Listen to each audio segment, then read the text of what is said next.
आप सबको बहुत बहुत नमस्कार। राजेश वानखेड़े जी का विशेष धन्यवाद। सोमान शेखर जी, अग्रवाल जी, मंच पे उपस्थित सभी बंधुओं का, और उससे ज्यादा आप सबका धन्यवाद कि इतनी तेज धूप में आप लोग सुनने के लिए बैठे हैं। एक तो स्कूल के बच्चों को तो जबरदस्ती भी बिठाया जा सकता है, तो हो सकता है वो दबाव भी आपके ऊपर हो। आप दबाव में बैठे हैं या खुश होकर बैठे हैं? खुश होकर बैठे हैं। क्योंकि जब मैं स्कूल में था तो हमें भी ऐसे बिठाते थे स्कूल में कभी कभी, और जब कोई बोलने आता था तो हमारे मन में भाव आता था कि जितना कम बोले उतना अच्छा रहेगा, क्योंकि धूप बहुत चुभती थी, परेशान करती थी। तो वैसे तो मैं बहुत ज्यादा बोलने का अभ्यस्त हूँ, एक दो घंटे पर आज मैं बहुत कम बोलूंगा ताकि आप लोग उतना धूप में परेशान ना हो और जल्दी उठ सके यहाँ से। करीब 10 दिन पहले हमारे पास दिल्ली में फोन आया कि 7 नवंबर को यहाँ एक विशेष कार्यक्रम होता है। मुझे सबसे अच्छा लगता है वहां जाना जहां किसी महापुरुष का जन्म हुआ हो, मृत्यु हुई हो, उसकी यादें जुड़ी हो। और जब मुझे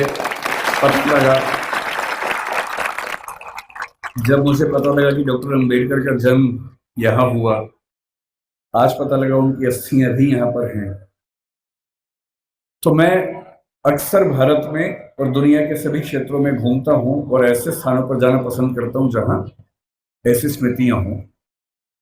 भारत के विभिन्न नेता, चाहे महात्मा गांधी हों या और नेता उस समय के हों, उन सभी के जन्म स्थान, शहादत स्थल, वो सब मैंने देखे हैं। कई कई घंटे वहां बैठा हूं। डॉक्टर अंबेडकर मेरी नजर में एक अत्यंत महान नेता हैं। उनको मैं अब्राहम लिंकन के बराबर समझता हूं। अब्राहम लिंकन ना होते, आज जैसा अमेरिका हमें दिखता है वैसा अमेरिका ना होता अगर अब्राहम लिंकन अपने जीवन का बलिदान न करते। 1776 में अमेरिका आजाद हुआ, या कह सकते हैं कि 1787 के आसपास उसका संविधान पूरा लिखा गया। लेकिन वहां आजादी मिलने के बाद भी जो वहां के दास थे, स्लेव्स थे, उनको आजादी नहीं मिली थी। उनकी आजादी लगभग 90 साल के बाद हुई, 1860 के दशक में हुई। एक लंबा संघर्ष हुआ, और उस लंबे संघर्ष में जिस व्यक्ति ने एड़ी चोटी का जोर लगाया उसका नाम अब्राहम लिंकन था। लिंकन के खिलाफ अमेरिका के बहुत सारे लोग थे, पर वो अड़ गया, और अंत में उसने संविधान में संशोधन करवा के, जिसको हम अमेरिकी संविधान का 13th अमेंडमेंट कहते हैं, वो पारित करवाया। और जिसके बाद से वहां दास व्यवस्था समाप्त हुई। उसकी कीमत यह है कि उसके कुछ ही समय के बाद अब्राहम लिंकन की हत्या हुई, लेकिन वो अपने जीवन की बलि देकर कम से कम अमेरिकी समाज के एक बहुत बड़े हिस्से को आजाद करवा के चले। अम्बेडकर जी कहते थे कि जिंदगी बहुत लंबी होने का मतलब नहीं है, जिंदगी महान होनी चाहिए। और महान जीवन का मतलब ये होता है कि सफल होना तो बहुत छोटी बात है। डॉक्टर अंबेडकर हमारी संविधान सभा के वो मेंबर थे जो सबसे ज्यादा पढ़े लिखे थे। एक ऐसा व्यक्ति जिसने पीएचडी भी 3 कर रखी हो और चौथी बार में और उनको मिल गई हो। पूरी संविधान सभा में हमें इतना वेल रेड, इतना पढ़ा लिखा व्यक्ति नजर नहीं आता है। कुछ लोग कहते हैं कि संविधान सभा में उनकी भूमिका बहुत छोटी सी थी, नगण्य थी, क्योंकि उन्होंने संविधान लिखा नहीं था, उन्होंने संविधान की प्रारूप समिति की अध्यक्षता की थी। ये बात ठीक है कि वो प्रारूप समिति के अध्यक्ष थे, लेकिन संविधान सभा के एक मेंबर थे टीटी कृष्णमाचारी। उन्होंने एक बड़ी खूबसूरत बात कही कि संविधान सभा की प्रारूप समिति में कुल 7 मेंबर थे, जिनमें से एक ने ज्वाइन ही नहीं किया, एक बीमार पड़ गए, 2 दिल्ली के बाहर थे, एक देश के बाहर चले गए, एक ने इस्तीफा दिया, तब दूसरे मेंबर को लेके आए। और कहने को 7 मेंबर्स थे, लेकिन दरअसल केवल एक व्यक्ति के हाथ में ड्राफ्टिंग की सारी जिम्मेदारी आई और ये कथन टी.डी. कृष्णमाचार्य ने संविधान सभा के भीतर दिया। और इसलिए हमें इस बात का सम्मान करना चाहिए।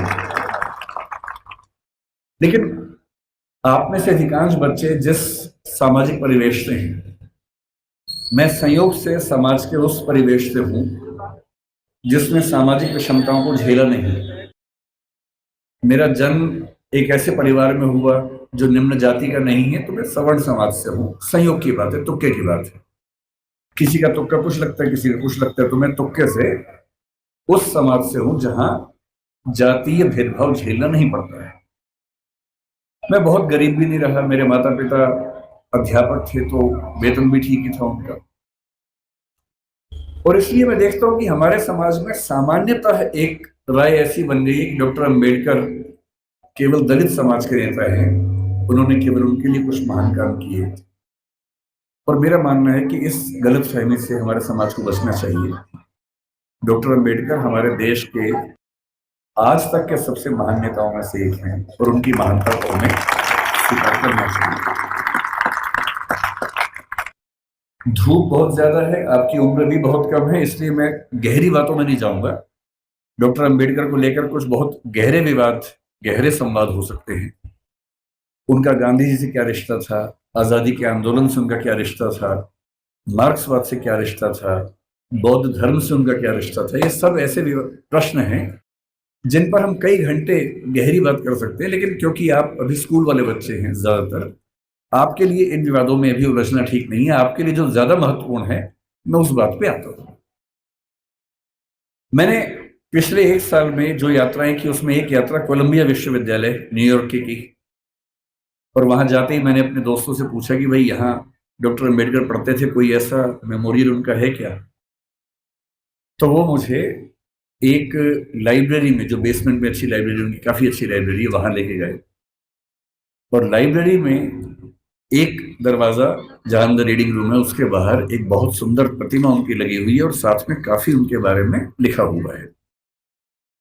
और मुझे बहुत अच्छा लगा कि कोलंबिया विश्वविद्यालय आज भी ये मानता है कि डॉक्टर अंबेडकर उनके आज तक के सबसे शानदार विद्यार्थियों में से एक थे।